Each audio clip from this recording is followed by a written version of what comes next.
Well, I will never forget the few days after the midterms last year, Joe Biden at a live press conference statement asked about the fact that Trump had made some hint that he might run again. Joe Biden stated that he would make sure that Donald Trump would not take power. He said specifically, we just have to demonstrate that he will not take power if he does run, making sure he, under the legitimate efforts of the Constitution, does not become the next president again. That was a confession at the moment that they were going to do whatever they needed to stop Donald Trump from becoming the next president. Forget the election. Forget about the fact that it's the people of the United States, the sovereign, that make that decision, but that this was a contemplated act. Then, of course, the Mar-a-Lago raid itself was obviously meant for television, obviously meant to interfere with this coming election. But a number of your guests have said it very clearly tonight. This looks like it's about Donald Trump. It's never been about Donald Trump. It is about indicting and stopping his main political opponent, and that person is the collection of the American people.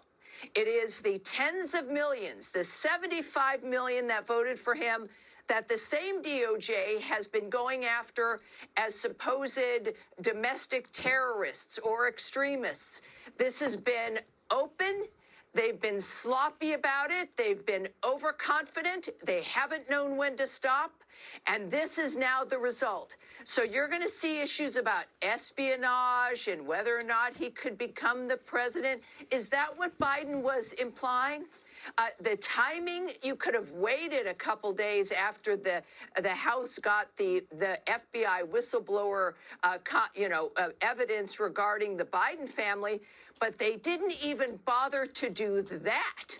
This is so dramatically political, but also it is, you want something unconstitutional, something that is interfering with an election, but more than that, willing to destroy the entire dynamic of our system, to punch in the face, not just us, but Washington and Adams and Jefferson and Hamilton and everyone who came after, Lincoln, everyone who died on the field at Gettysburg to save this nation.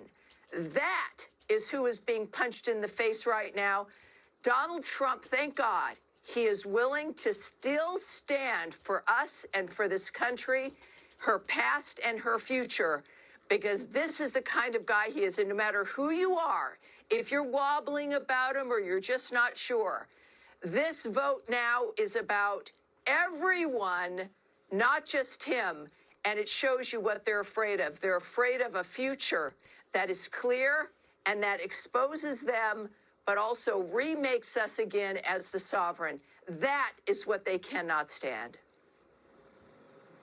You know, they started this criminalization of political differences. Kayleigh, why do I believe if there's any adherence to any single standard, the people that will be suffering the most are going to be the Bidens. And it looks like that is coming to a quicker conclusion than we might have thought now.